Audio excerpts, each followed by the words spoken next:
Hoje vamos recapitular o filme chamado Rizen. O filme começa em uma pequena cidade dos Estados Unidos, onde uma pequena família se prepara pacificamente para o jantar. Essa serenidade é bruscamente destruída por uma enorme explosão fora de sua casa. Quando acordam, ouvem sons misteriosos fora de casa e logo começam a tossir sangue. Tragicamente, cada membro da família acaba morrendo devido a esses efeitos misteriosos e mortais. O filme então muda para uma cena com Lauren, uma exobióloga, que está em seu quarto quando ouve notícias sobre o impacto das mudanças climáticas. A notícia a afeta profundamente, levando-a a mergulhar em uma banheira com uma garrafa de vinho, com a mente assombrada por lembranças de sua infância. Pouco depois, a narrativa muda quando os soldados chegam em sua casa. Eles solicitam urgentemente a sua presença no local da explosão, enfatizando a necessidade da sua experiência. Relutantemente, Lauren concorda em ir com eles.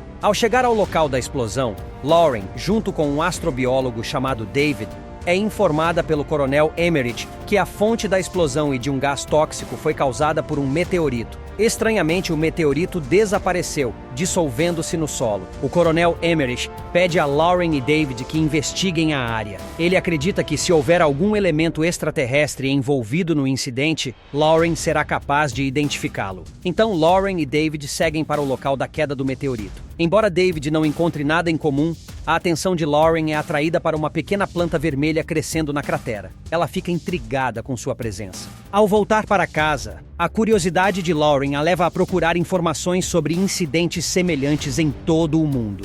Ela descobre que um evento comparável ocorreu na Rússia, onde um meteorito semelhante liberou gases venenosos, causando inúmeras mortes. O governo russo, porém, conseguiu suprimir a informação e destruiu o objeto alienígena. Apesar de uma entrevista com uma testemunha ocular, o mistério se aprofunda quando a mulher que falou é encontrada morta dias depois. Logo depois, 2 médicos são vistos se preparando para a autópsia do pai de família que sucumbiu ao ar tóxico do meteorito. Ao examinarem o corpo, eles notam que sua pele parece normal para alguém que faleceu. Ao fazer uma incisão, emerge um líquido preto brilhante e bizarro, apenas para ser reabsorvido pelo corpo. O falecido de repente se senta, fazendo com que um dos médicos fuja aterrorizado, enquanto o outro tenta se comunicar com ele.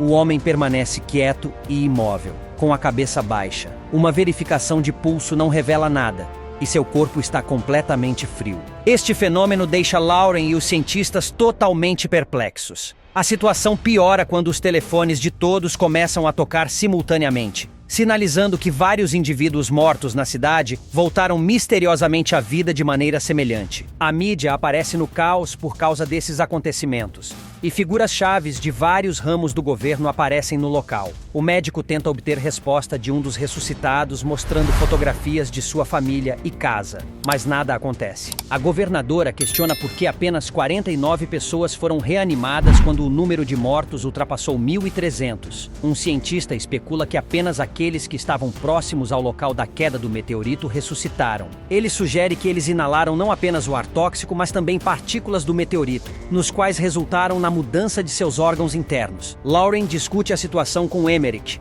traçando paralelos com um incidente semelhante na Rússia. No entanto, sua confiança em informações tiradas da Dark Web leva Emmerich a duvidar de suas afirmações. Numa reunião na Casa Branca, é divulgado que os ressuscitados não apresentam sinais de batimentos cardíacos, respiração ou atividade cerebral. Seus órgãos e tecidos contêm elementos e compostos desconhecidos, e seu DNA foi fundamentalmente sequenciado numa forma de vida diferente, presumivelmente de origem alienígena. Um general propõe incinerar os corpos, mas Lauren reitera a sua teoria sobre o encobrimento russo. O presidente pergunta se ela tem provas disso além das teorias da Dark Web, e ela diz que não. Abalada pelos acontecimentos que se desenrolam ao seu redor, ela busca consolo no álcool, bebendo muito em seu carro. Neste momento, desencadeia um flashback de sua infância, onde seu pai está levando-a para um lugar secreto e pede para ela não contar para sua mãe. Com isso, ela toma alguns comprimidos na tentativa de enfrentar a situação. Entretanto, os esforços para comunicar com os mortos ressuscitados continuam. Ela entra na sala onde estão guardados os ressuscitados e se aproxima de uma menina entre eles. Lauren oferece a ela um livro que era seu favorito de infância. Ela conta uma história pessoal com a menina, revelando que ela não chorou quando a mãe morreu, quando tinha 10 anos. Durante essa interação, Lauren recebe um telefonema, a menina percebe no papel de parede uma imagem da planta vermelha do meteorito. A menina de repente agarra seu braço. Essa reação inesperada leva Lauren a informar ao coronel que a garota reagiu à imagem da planta. David, outro cientista, observa que todos os mortos ressuscitados estão orientados para o local do acidente. Nesse momento, um soldado aparece e pede para virem rápido. As mídias noticiam que uma enorme estrutura semelhante a uma árvore cresceu rapidamente no local da queda do meteorito em apenas 2 dias. Esta árvore não está apenas alterando o solo,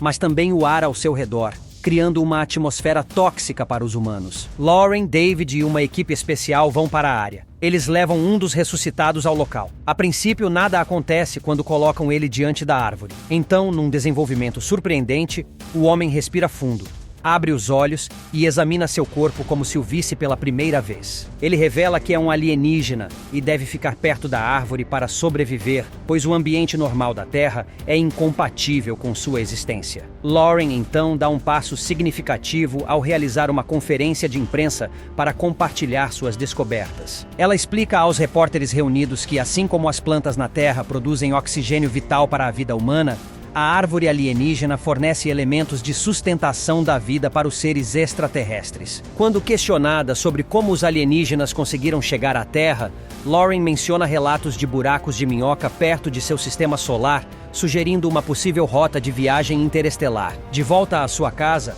Lauren recebe uma mensagem de seu terapeuta, que expressa o desejo de discutir os sonhos recorrentes de Lauren sobre voar. Durante esse momento de reflexão, o pai de Lauren lhe faz uma visita. A interação deles é marcada por estranheza e distanciamento emocional. O pai de Lauren relembra a sua paixão de infância pela ciência, lembrando como ela queria um laboratório de ciências em seu aniversário e usou um antigo galpão para seus experimentos. Ele menciona que a mãe de Lauren estava preocupada com o intenso interesse da filha pela ciência e pelo espaço. Apesar de suas tentativas de se conectar, Lauren mantém distância, levando a sua eventual partida. Os militares logo chamam Lauren, pois o alienígena se recusa a se comunicar com qualquer pessoa que não seja ela. Em uma conversa profunda, Lauren pergunta ao alienígena sobre seu propósito na Terra. Ele revela que seu planeta natal se tornou inabitável, forçando sua espécie a buscar um novo planeta. Curiosamente, ele menciona que um humano, identificado como Supernova 94, forneceu-lhes informações detalhadas sobre a Terra, incluindo os pontos fortes e fracos humanos. A situação piora quando David tenta tirar uma amostra da árvore, provocando a raiva do alienígena. O alienígena exige que Lauren os detenha, mas ela diz que não pode. Ela informa o alienígena sobre os planos dos militares para destruir a árvore.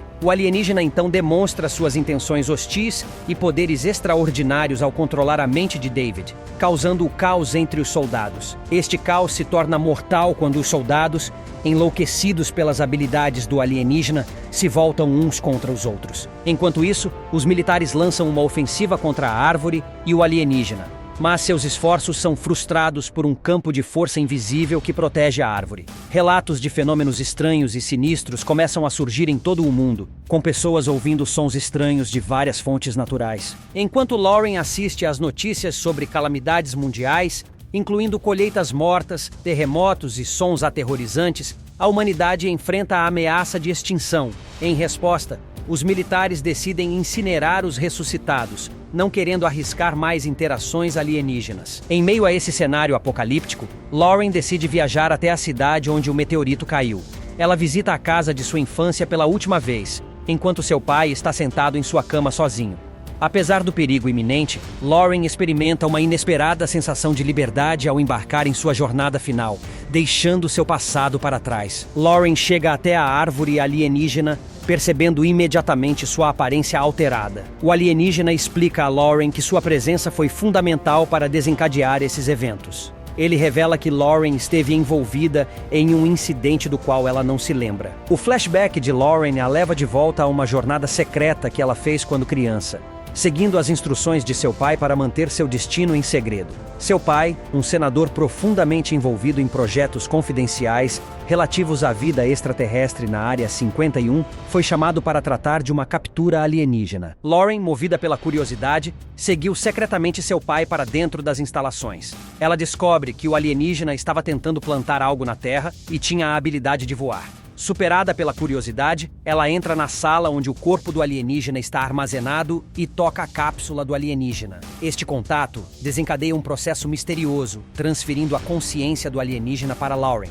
De volta a casa, os extraordinários talentos científicos de Lauren começam a se manifestar. Ela confidencia aos professores da escola que é uma alienígena tentando voltar para casa. Seu comportamento pouco convencional leva ao isolamento social. Lauren constrói um rádio avançado e começa a enviar mensagens ao espaço, identificando-se como Supernova 94. Quando sua mãe descobre essas comunicações, ela proíbe Lauren de usar o galpão, o que provoca uma reação violenta na garota. Ela cobre a parede com um desenho de uma asa, e um médico informa ao pai que ela possui DNA de uma espécie desconhecida, o que a torna apenas meio humana. No presente, o alienígena remove o capacete de Lauren, revelando que agora ela pode respirar o ar tóxico. A compreensão de sua verdadeira identidade e a fonte de suas lutas ao longo da vida levam Lauren às lágrimas. Enquanto isso, o pai de Lauren, impressionado com a revelação de sua verdadeira natureza, lamenta o desenrolar da realidade. Em todo o mundo, estranhos objetos em forma de ovo ligados à árvore principal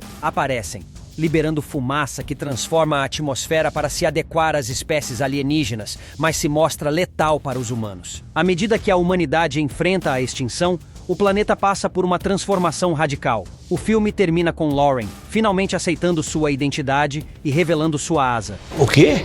Simbolizando sua conexão com a raça alienígena. Espero que tenham gostado. Até a próxima.